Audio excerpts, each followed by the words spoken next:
I'm Dr. Party. I'm Chair of Environmental Science, and the title of this national teach-in, which we are participating in, along with 700 plus other universities across the country, is Global Warming Solutions, the first 100 days. It refers to coming up with solutions to global warming, and it refers to the first 100 days of the Obama administration, in which we hope that there will be marked changes in policy towards global warming.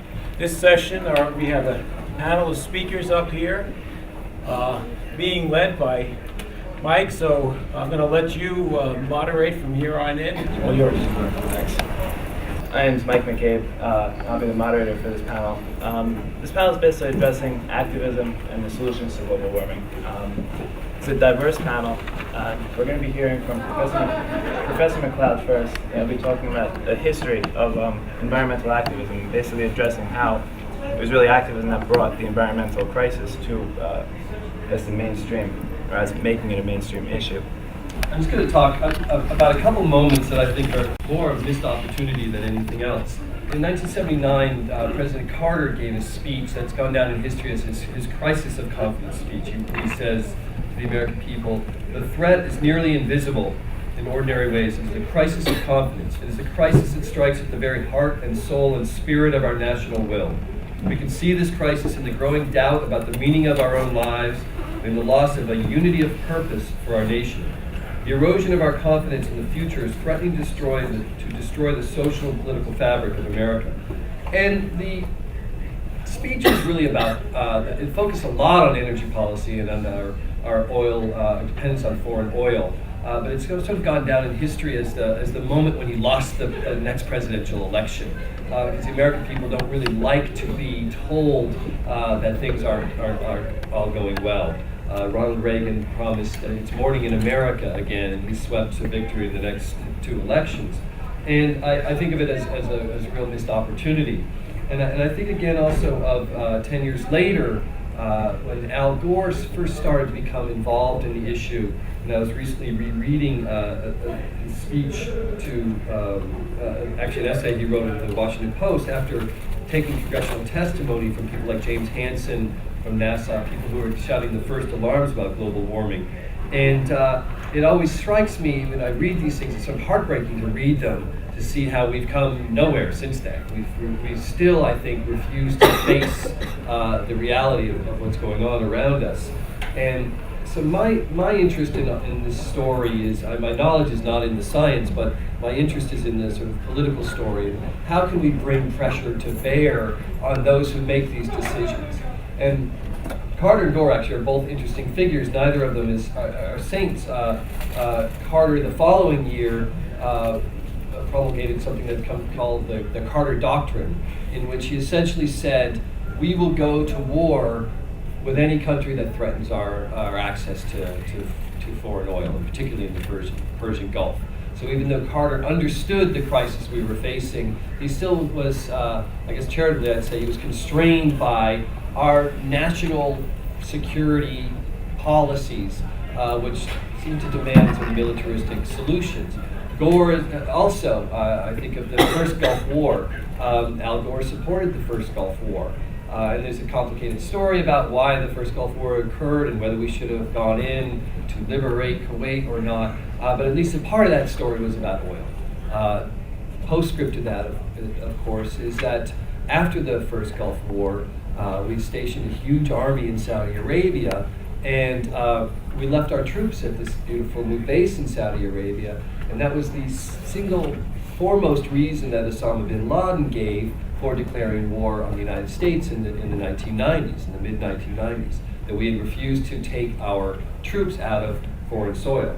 Something, by the way, we subsequently did after the invasion of Iraq, when we have now new bases in Iraq, so we don't need the ones in Saudi Arabia as much. So my interest here is in just sort of bringing to light the connections between global warming, our political process, and how our leaders make decisions, and in particular U.S. foreign policy. Because every decision we make about how we operate in the world has an effect at least politically, on the decisions we'll be able to make to stop global warming.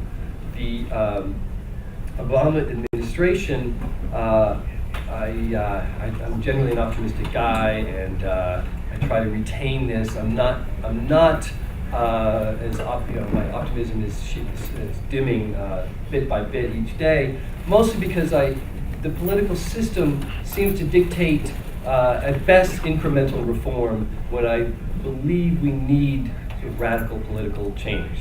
And I believe that there may be the opportunity for that radical political change if pressure is brought to bear. Obama himself, it's hard to tell. But one thing that I've seen him do is respond to and harness the will of masses of people. And so the message I take from this, and the message I take from my reading of history, is people don't make positive change, especially radical positive change. Leaders don't make these decisions unless pressure is brought to bear on them. And so you'll see on the table over there, and you'll hear from our other speakers, that there's a whole lot of organizations working right now to bring this pressure to bear. But we see it on the level of the stimulus bill, the economic policies, healthcare, every single issue we're facing. Nobody in Washington is going to do anything to represent the people unless they're forced to. Even if they want to, they can't because of the way the system is structured. But they do respond, and I've seen this as well. They do respond to political pressure. They respond to pressure in the wallet, but they also respond to numbers of people. From there, we'll hear from Larry Fessenden, who's the maker of a video called The Last Winter. It's a global warming horror film that's going to be playing tonight at 7 o'clock in the multi-purpose room. I make horror films, so I'm truly a marginalized character. But I tend to make films that have some sort of political or social message, not because I'm trying to teach people or change their minds, though that is true, but also because I think that there's great stories to be told in these themes. And I made a film called The Last Winter. I actually worked on it since 9/11, which just shows how long it takes to make an independent film. But the idea was to show how we are in this impasse in our political dialogue, and just how difficult it is for two different factions to communicate. And it takes place in a remote station in Alaska, where they're drilling for oil and where they want to drill in the Arctic National Wildlife Refuge. And in my film, we presume that they have finally gotten the rights to do so, and they're up there. And you have an environmental character who is representing those ideas, and you have the industrialist who's excited to start drilling. And what starts to happen is that the climate starts collapsing and becoming erratic. And of course, because it's a horror film, everybody starts going slightly crazy and unraveled, and no one knows what the purposes are. No one knows what's really happening. Is it the weather that's falling apart, or is there some sort of gas seeping out of the ground because of the thawing of the permafrost and so on? So it's a fun movie. I hope you check it out. It's quite slow by most standards, but at its core is sort of the idea of this conflict and the utter inability for these two uber males to get along. And but it does remind me of what Dewar was saying, which to me is just incredibly frustrating. What we see in the political dialogue is this real inability to break through. I think the stimulus package is a great example we've seen over the last week. If anybody who read about the stimulus package, or furthermore has been excited about its potential, Al Gore said that crisis means opportunity. I don't know which language, but he's been quoting that for some time. Chinese, I guess. It actually means opportunity as well as disaster. And so the point is with the unfortunate situation in our nation, we have an opportunity, and anybody who's been following this has been hoping that Obama and his people will seize the moment and we'll see some change in terms of green energy and a lot of other kinds of reforms. And what I've noticed is that we've just fallen back on a lot of the old rhetoric, and it's just being called tax and spend. And it's kind of incredible to me that the Republican side can get so much traction with those old arguments, whereas in fact they've run the show for 8 years, and what do they have to show for it? In any case, there are many topics. One thing I thought I would do is, if this is about change, what you guys need, and I'm so excited how many people are here, you know, you need to arm yourselves with information. If you're going to be in a conversation with someone who is still, if you will, denying or doubting that there is a problem, and with a lot of the immediate problems we're all suffering from in the nation and in the world, it's hard to be harping on something as sort of vague as global warming. And of course, there's a lot of businesses and politicians who have benefited from the confusion as to the facts and how real is it, and is it man-made, and all those things that people have heard. Now, I don't know what's brought you to this room. Perhaps you're all very committed to these causes, which is another problem. It's always sort of the preaching to the converted. But anyway, I thought I would just very quickly show you my quick reading list.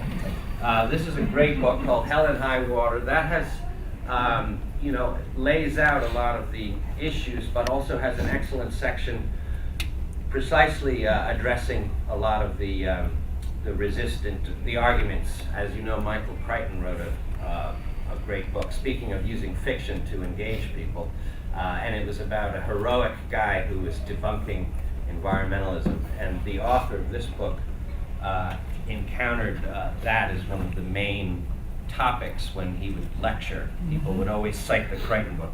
Anyway, this is a good book. I recommend it. It's a good sort of primer. Another great And book. the author? Oh, that's by Joseph Rome. I'm not going to be able to inform you about who all these people are. I just thought I'd give you an overview. There's millions of books on global warming is one of the issues. This one is called The Weather Makers, and my brother's in publishing, and he had such high hopes for this book. And it's just an interesting thing about this topic. It doesn't get traction. This book did not do well. It's an excellent book, very heartbreaking. It's very anecdotal, and it describes, for example, the very first casualty of global warming, which is a little cool little orange frog that lived in a mountain range, and as the warming encroached on his environment, he basically went extinct. So anyway, this is a very good book. And then finally, and since we're talking about solutions, this is really, this is the new Bible, and this is what I'm saying. You want Obama to be carrying this around, and I do believe Obama's doing his best, but this is written by a guy named Van Jones, and this is the whole map that we should be. I don't know why the Democrats can't be more powerful in their arguments. They're just cowering in the face of the GOP sort of tax and spend nonsense. This is the answer. It's a green collar economy. It's a great book. It's written by this very vibrant dude on the horizon. I think he's actually from Chicago as well. His name is Van Jones. He's a powerful speaker and great motivator. This guy is addressing poverty and jobs, inequality, and how we can really put everyone to work. And his point is you have to make the inner cities feel part of this movement.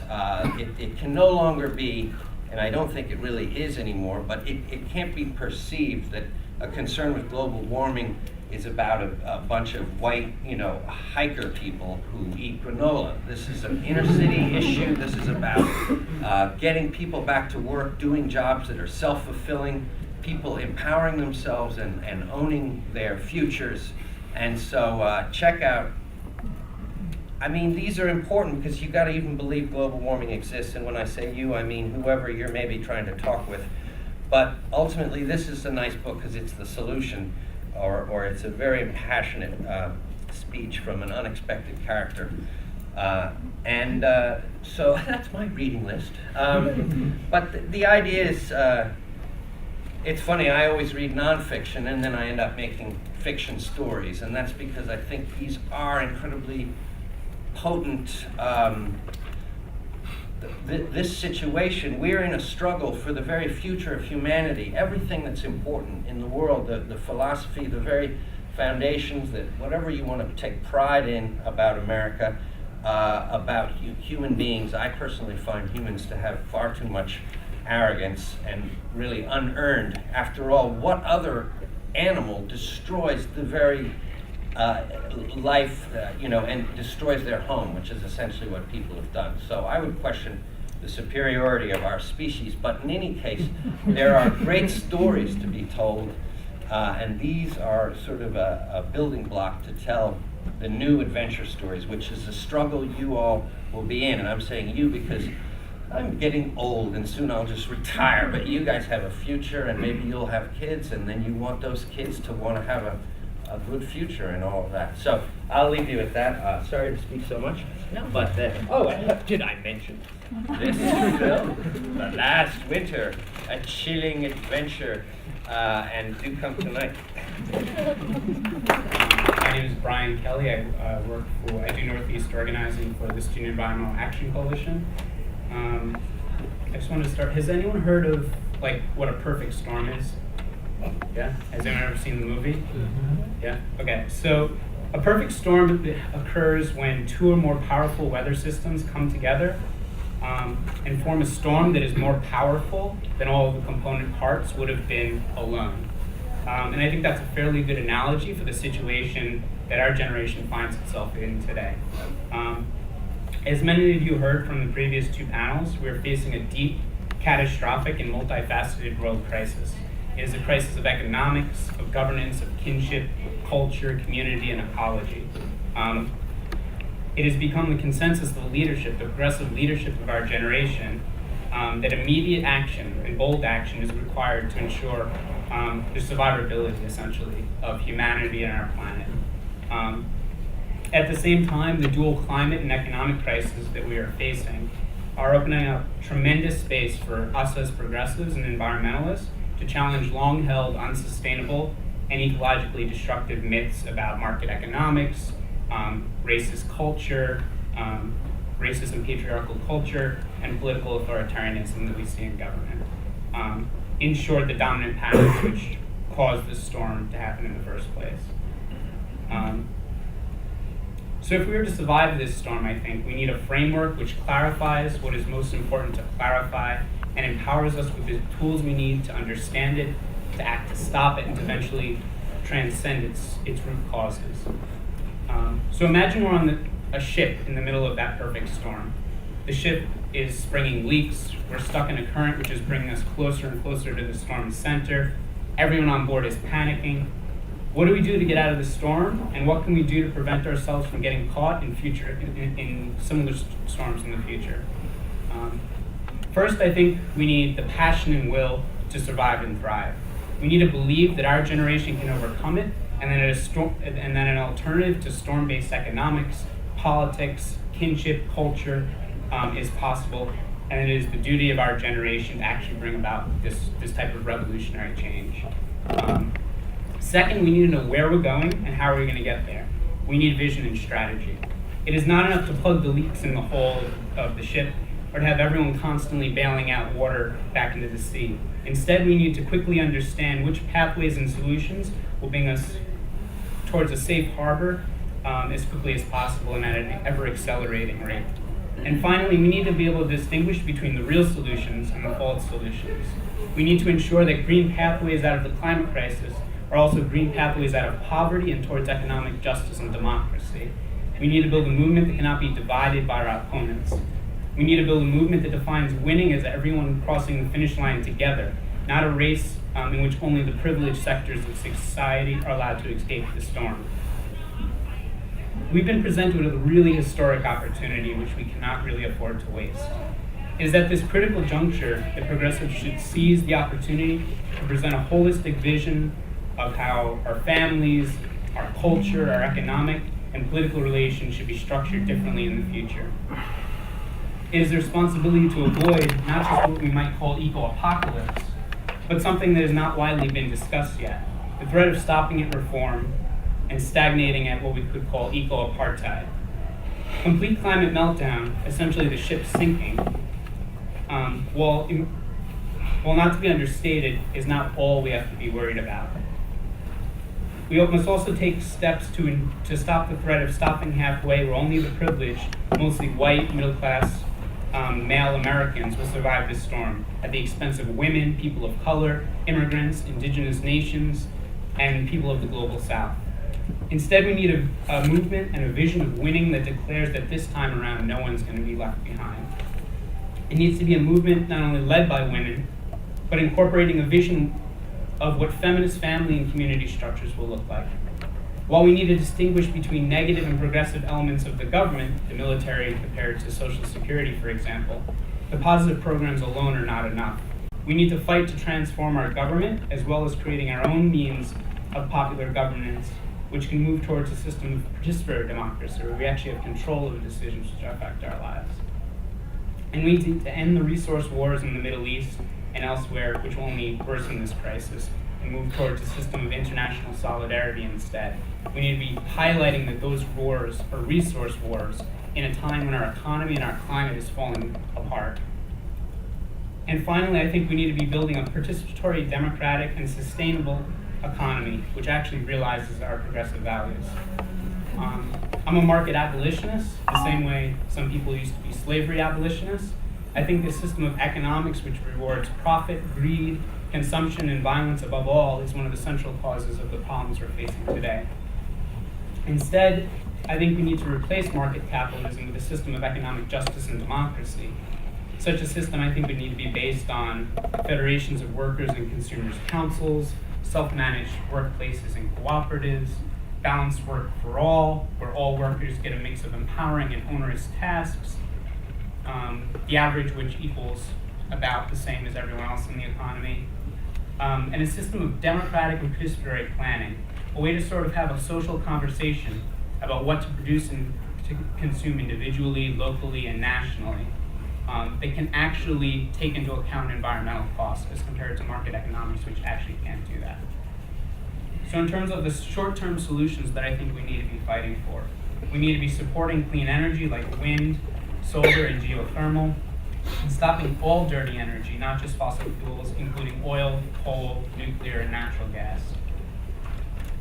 We need to be stopping new mines, rigs, plants, and refineries before they're approved, stopping the construction of current projects, and shutting down existing facilities as quickly as possible. In those communities, we need to be offering green job alternatives at all locations so that people displaced by the shift to clean energy actually have a new job and a new stake in this future economy. We need to be capping greenhouse gas emissions at levels in line with what the current science, not with current mythology and politicians, tell us, at least 40% below 1990 levels by 2020 and at least 95 to 100% by 2050. Keeping in mind that these demands might actually be too weak as scientists conduct further research in the future. We need to be going against the GOP and right-wing politicians who are telling us that we cannot be spending at this time. This is the time when we need to be spending and investing in our future. This is our livelihoods, this is our planets, this is our children's future and our children's children's future. We need to be collecting money from the polluters and the profiteers who have been getting us into this crisis in the past and who continue to profit off of essentially what could be the destruction of our climate and our planet. That massive public investment needs to be in green jobs and in green job trainings programs. We need to be founding a green energy corps where people in communities across the country can actually be trained in green jobs, so that we actually have the workforce to shift to a green economy. We need to be having green development in communities most impacted by the climate, environmental, and economic crisis, controlled by those communities. We need federal funding and local control for those communities. Communities need to have the resources and the democratic institutions to actually start to be able to self-manage their futures. Strategy. I talked a bit on that we have to be rooted in a vision of victory, one that's based on values of solidarity, diversity, equity, justice, and self-management. Two, I think this is important. We need to be organizers, not just activists. Activists take action to meet goals. Organizers, in addition to taking action, also compel more people to take action, increase the commitment of people. They're bringing more people into our movement. We need to be organizers. We need to judge our organizing and our organizing success by how well we build our movement, how many people join, how their commitment increases, how much the problems of our society are clarified, the root problems, and so on. We need to do this through consciousness raising, by bringing up questions of the root causes of the problems, and by offering a vision of an alternative that can actually inspire our generation. Our generation is one of the most cynical generations in history for very rational reasons. We've been told all our lives that there is no alternative. This is how it is. Change is impossible. To debunk those myths, we have to actually offer comprehensive solutions that can actually inspire our generation and have a vision of the future we're going towards. We need to be raising the social costs for elites through action. And what I mean by that is what elites care about most is power and losing their power. And we need to take action which gives them a choice on every single campaign issue we have. Either they give in to our demands, which is a win for us, or they reject our demands, and as a result, we're able to grow our movement. It needs to be a dilemma situation, a win-win situation for us. We need to be practicing collective liberation. Does anyone know why so many people on the Titanic died? They didn't fill Yeah. the lifeboat. They didn't have enough lifeboats. Do you know why they didn't have enough lifeboats? Because the people who made the Titanic wanted to increase the size on both sides of the ship of the promenade, so that the rich, the elites, the people who got to wine and dine at the top of the ship didn't have to bump elbows, essentially. And as a result, tons of people, the poor people at the bottom, but also some of the rich people at the top, died. So we need policies and practices in our movement that means that everyone's winning together. Anti-racist practices, feminist practices. And we also need to be having demands and aims which are actually winning investment in green jobs and investment in the communities which are most impacted by global warming. And we need to be fighting for our demands in a non-reformist way. And what I mean by that is when we have a victory, be it shutting down a coal plant or winning national climate legislation, our movement should be in a stronger position by winning it than we were before. We should be better positioned to win still further wins. Wins on ending future wars, wins on winning new labor laws that are more sympathetic to the types of things that we're going to need to win in the future. Our ability in 50 years to honestly say, when the fate of humanity and our planet and the survivability of all of that hang in the balance, that we either said yes we did or we ran and hid. And in the middle of this perfect storm, on the cusp of what is essentially our generational movement, in the next couple of years it's really make or break. It is important to understand not only how to prevent utter disaster, but actually bring the ship safely into harbor with everyone on board. Well, I'm really thankful to be part of this panel. It's nice to be back at a university. I just retired from Rutgers University in Newark in the fall of September 2007, and I was in the Department of Urban Education preparing students to be teachers.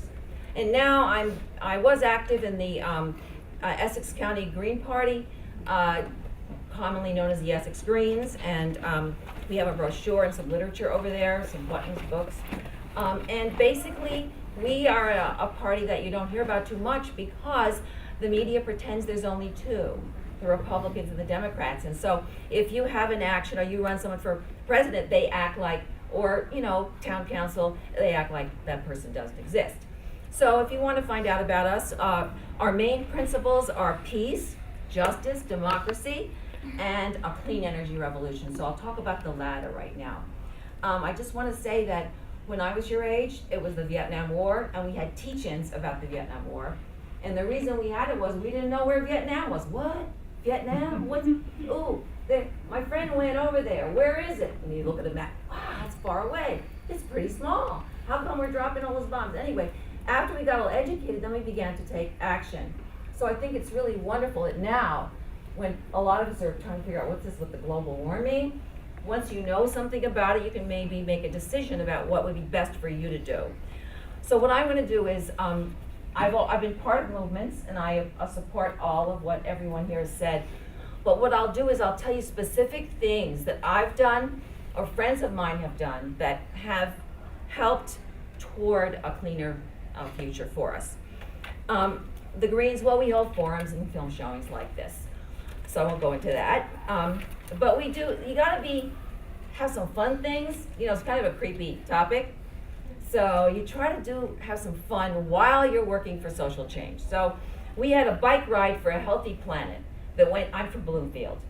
So we went through Montclair and Bloomfield on our bikes, 60 people, and we work with other groups because you should always try and find allies, not all by yourself, your little group doing this and that little group doing that, which is okay.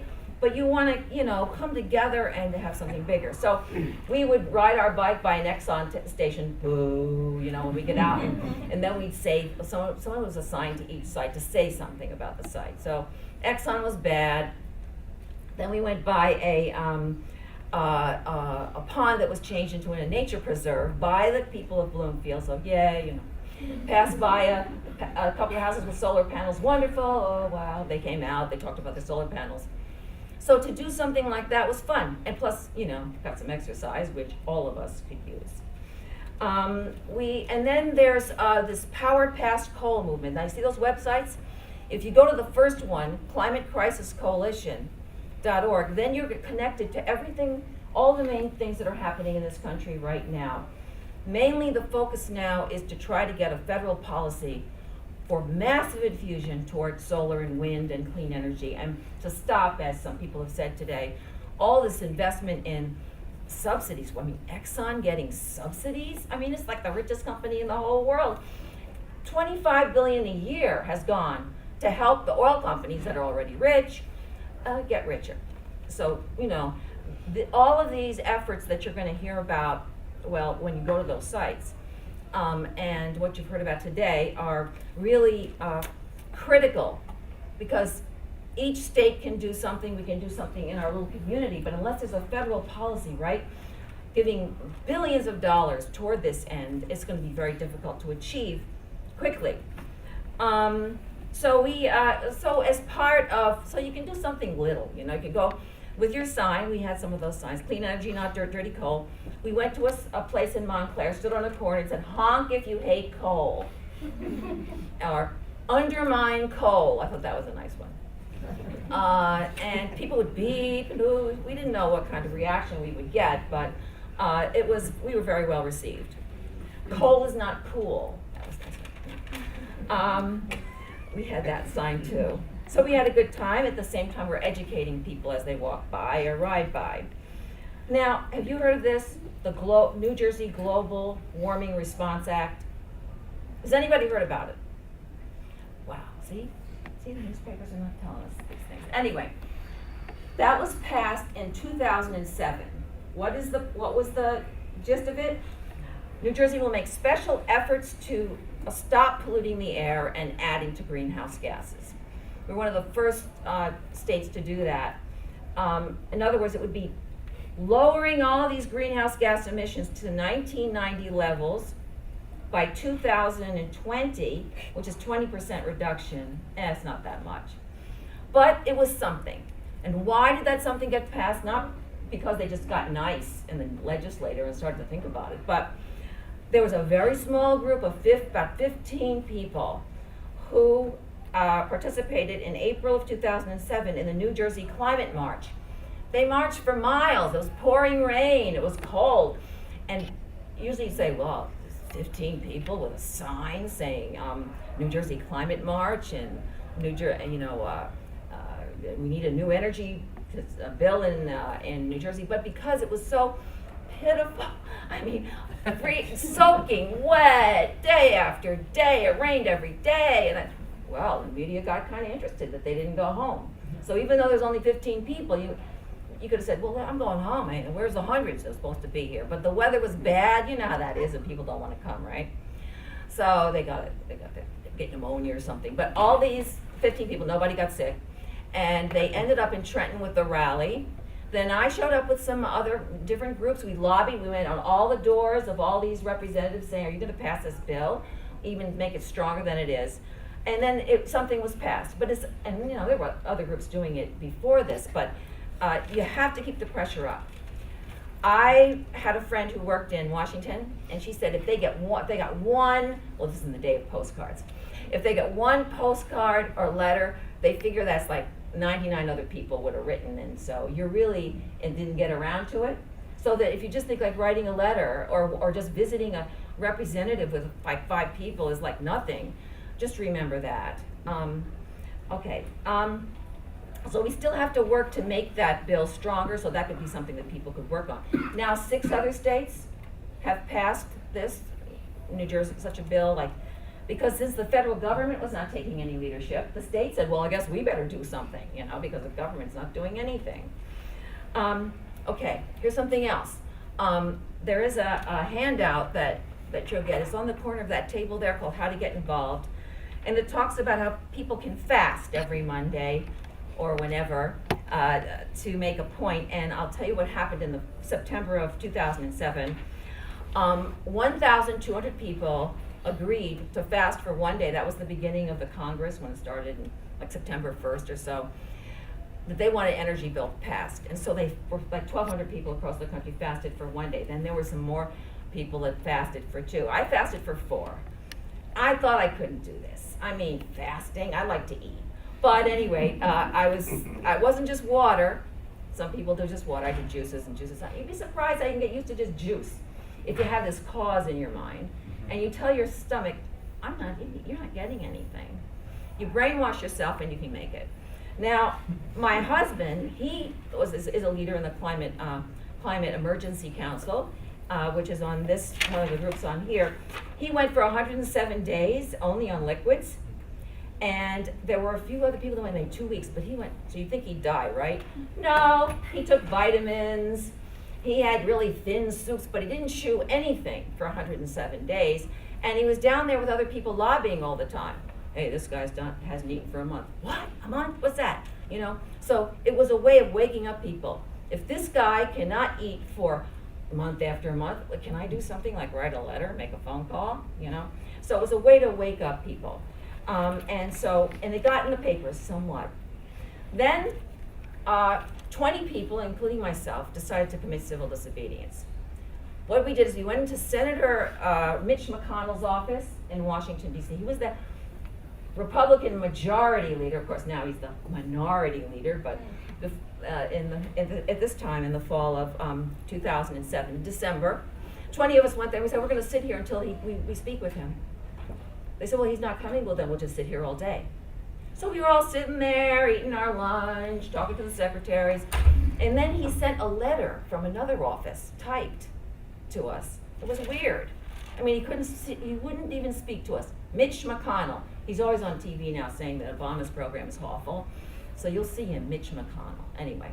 So the whole day goes by. It's 6 o'clock, and they said, well, the secretary says, well, we're going home. We said, well, so only 2 of us could get arrested that day. There's reasons why you can't get arrested. Job and all that. It was just me and my husband just sitting there. We said, well, we're not leaving. They said, you're not?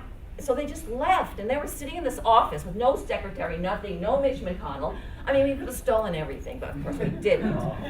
So finally, a cop came and said, why are you in here?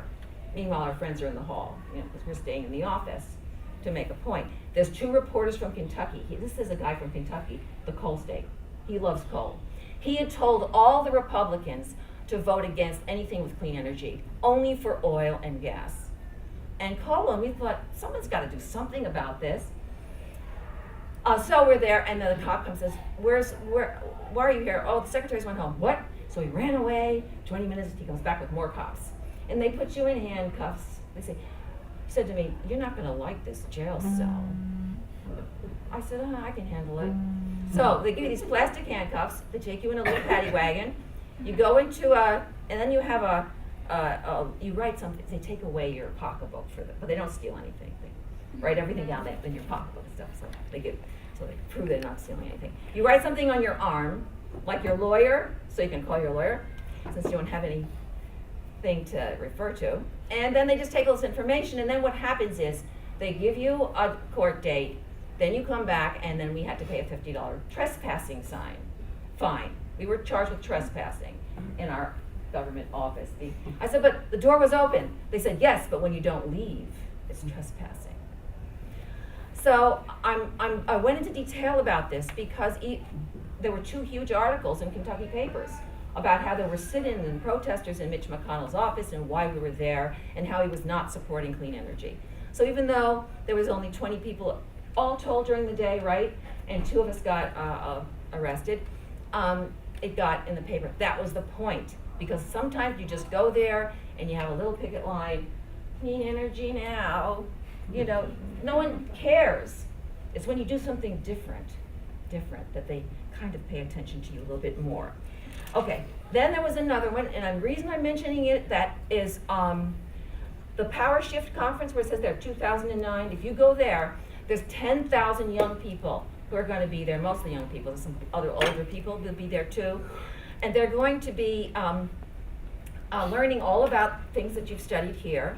And then they're going to lobby all day Monday, and some of them are going to be part of something called the Capital Climate Action. That's about the 4th one down, which is where they're going to block entrances to coal plants, to one coal plant that powers the U.S. Capitol or the Congress building.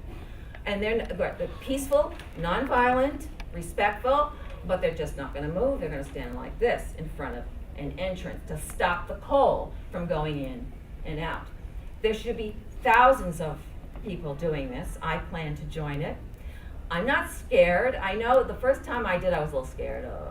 But basically, when you're arrested in a group, you just sit in this big room for a long time until they fingerprint you and take your picture and then tell you to pay a little fine, like $50, something like that.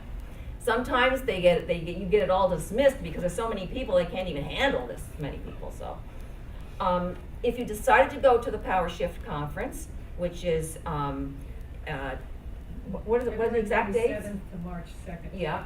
So February 27th, and then March 2nd is a Friday, right? And I think, yeah. And then that Monday is lobbying Congress. You could do that. You could be a support person for people who are blocking the entrance to the plant. In other words, if they're arrested, where are you taking them?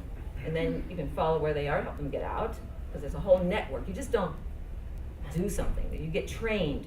You get nonviolent training for all people who want to do that. And you'll find all about it on the internet. But you don't have to do that. I'm just laying it out as a possibility, because that's when the newspapers get interested. That's when it gets into the newspaper. When we blocked the entrance to the Cannon office building last fall because they were not passing an energy bill, we were part of something called the No War, No Warming movement. There's a big sign over there, which means wars are directly related to global warming. All that oil, right? Military is one of the biggest polluters in the entire world because they use so many. Their tanks need a lot to move, need a lot of oil and gas to move. And so let's see, I got so excited about that, I lost my train of thought. When I think about the military, I go brain dead. What? Wars over resources. Yeah, wars over resource. So we were there saying, we want a clean energy revolution here, so we don't need to go and fight and take other people's oil.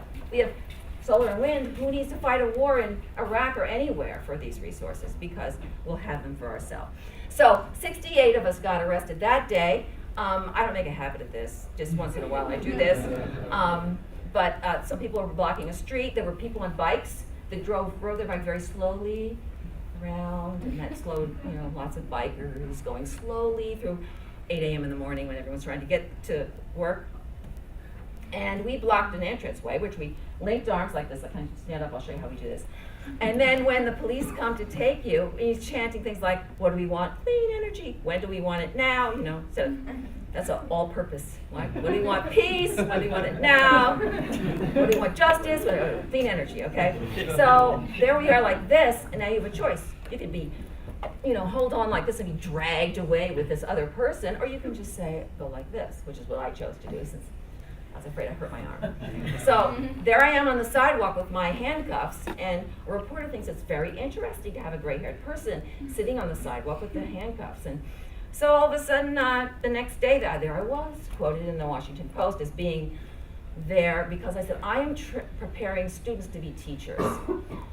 I'm preparing them to prepare interesting lesson plans, engage the students, to make them want to have a life. But what kind of life are they going to have? They're going to have a perfect lesson plan with no world to teach it in. So that's why I'm here. So he said something like that. So I think that it's really important to do things like that, but you can also do I'll close right now, something really small, like when you're getting your hair cut, you don't talk about the weather. You talk about, so what do you think about global warming? What? You know, I love that. It's still cold right now. I love that. And then you start having a conversation. I did that over the course of a number of years, talking to my hairdresser. And now she says, you got any flyers for me? You know, I put my flyers in the hairdresser. I put my flyers in the shoe repair guy, because I talked to him about it too. The health food store guy said, you know what? Bring me a lot of flyers. I'll put them in every single magazine I give to people. So the more people you talk to, so then all you have to do is say, hey, here's 50 flyers. He puts 50 flyers in 50 health magazines. Okay? That's nice, right? So you talk to people.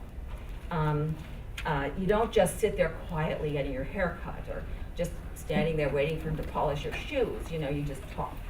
And all of those small things and big things can add up to something really important. If you just as much as change one light bulb, you might say, oh, what's this? A light bulb, please. But 1 million people changing a light bulb, if you think of yourself as part of a light bulb movement, it's much more empowering, much more hopeful than if you just say, I'm changing my light bulb, oh well, it's something, you know. Just imagine all these 1 million other people changing a light bulb too. Okay, that's pretty much it.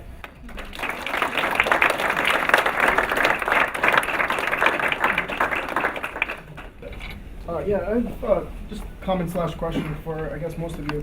I know lately there's been a large comparison to the Great Depression, you know, going through similar times, and most of us know that the main thing that took the United States out of the Great Depression was obviously mechanizing for World War II. But during that time, we had, you know, the major forms of propaganda were, you know, it's the Nazis, it's the Japanese, they attacked Pearl Harbor, and we had something to point the finger at. Yeah. You know, so I believe that's one of the reasons why we had somebody to fight.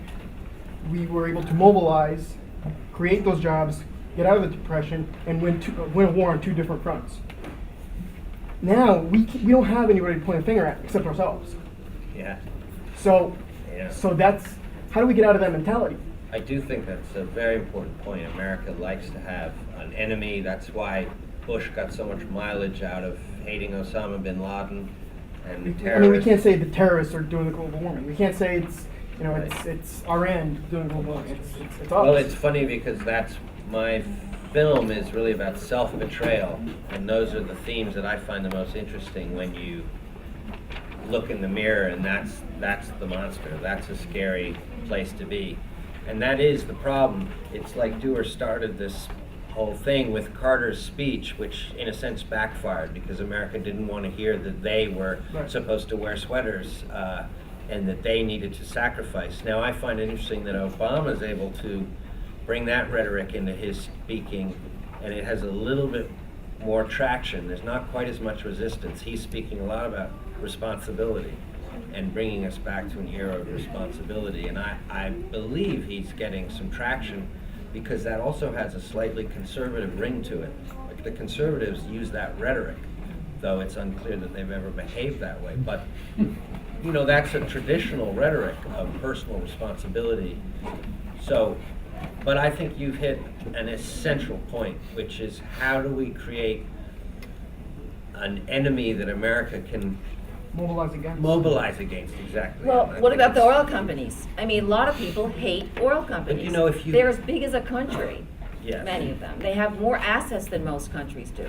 The They problem are is- the enemy right now because they are the fundamental reason why we're kind of trapped right now in this fossil fuel thing. We have to fight against it. So that But might- we also want to drive our big trucks. That's Yeah. the problem. So Well- we are, Yeah. and also, you know, in all due respect, when you spoke about the coal, the thing about villainizing coal is that then comes the image of the miners, and you just have to be very, it's a little more slippery. You don't want to say this whole Pittsburgh town should be out of business because they're doing dirty work, you know, when those are traditions and Well- families of miners. So, I mean, for one thing, I found difficult in the previous administration, they were taking away all the protections for the miners, and that was never made clear, but in fact, they were undermining the safety of that entire industry. But that's an aside. So I'm glad that he said that because what the movement against coal is saying that there has to be this massive retraining of miners to do something Exactly.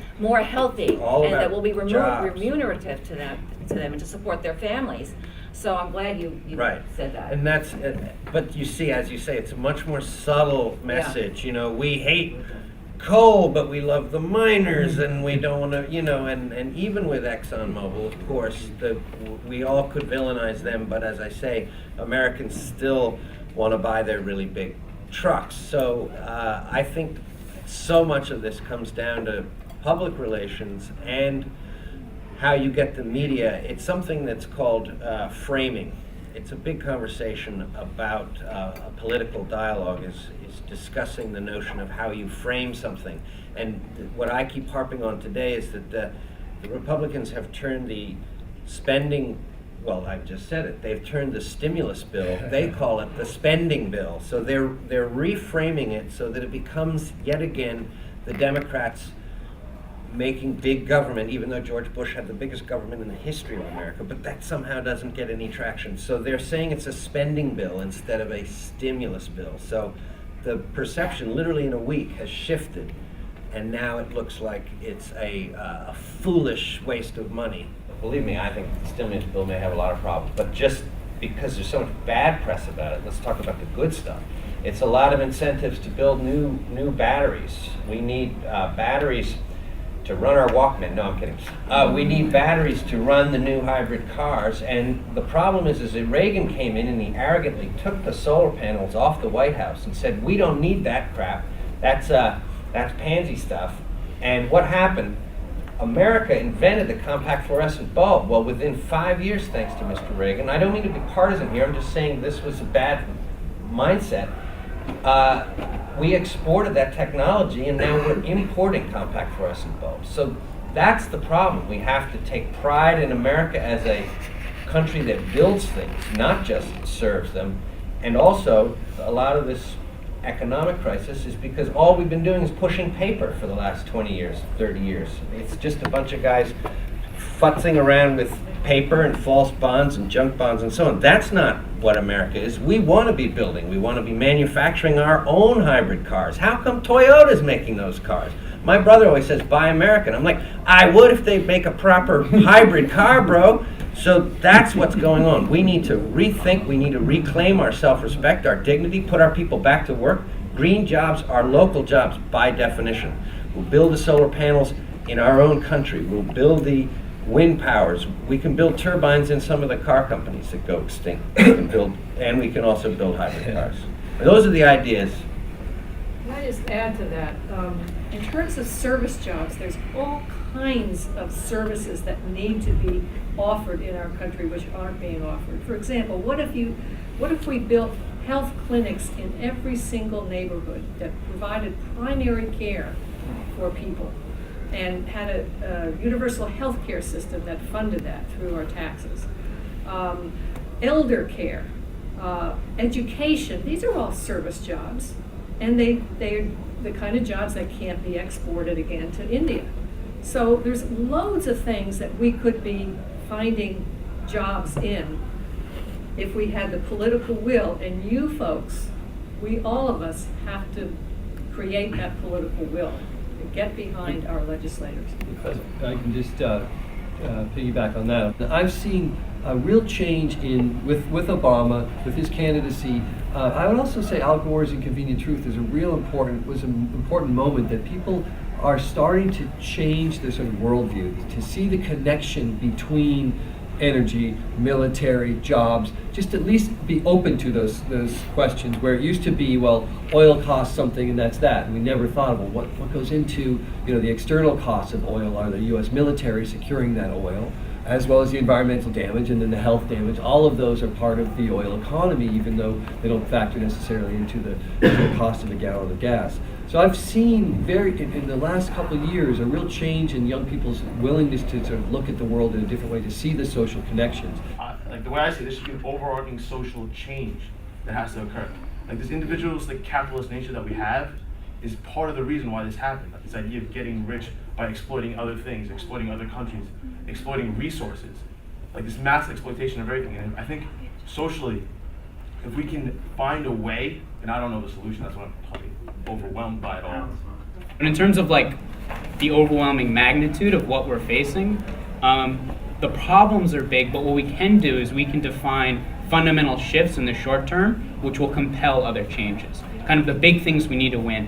We need to win, just to kind of, I guess, clarify what I said, there's an example of like ending coal mining, right? In Appalachia, what they do is this process called mountaintop removal coal mining, which is they blow the top of the mountain off, they throw it in a valley, and they take up the coal. A lot of mountains only have 50 jobs or so.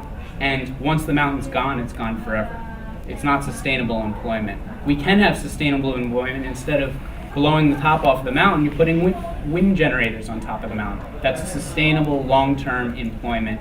I would add the second component needs to be locally controlled by the workers, by communities, by families, if we're going to be able to get out of this kind of continuous process where corporations and the government are dictating our lives. The international community is working on this. We're going to have a meeting, very critical meeting in Copenhagen, Denmark in December, where all of the countries that signed the Kyoto Protocol will come together. Hopefully the U.S. will be there finally under this new administration. And they're going to try to agree to stricter limits on greenhouse gas emissions across the globe. Now, in terms of China, he's absolutely right. We set the model for the rest of the world. And if we start doing things differently in the United States, other countries will follow. And because we weren't doing that, China and India began to emulate, copy our development process. But China is already discovering that it is reaching limits on the kind of development that has been going on for the last 10 years or so there. And China right now, you might be surprised to hear, has much stricter fuel emission standards on the cars that are made in China than we have in the United States. So, it's not all hopeless. They don't enforce it. They don't enforce it, but, yeah. Thank you everyone for coming.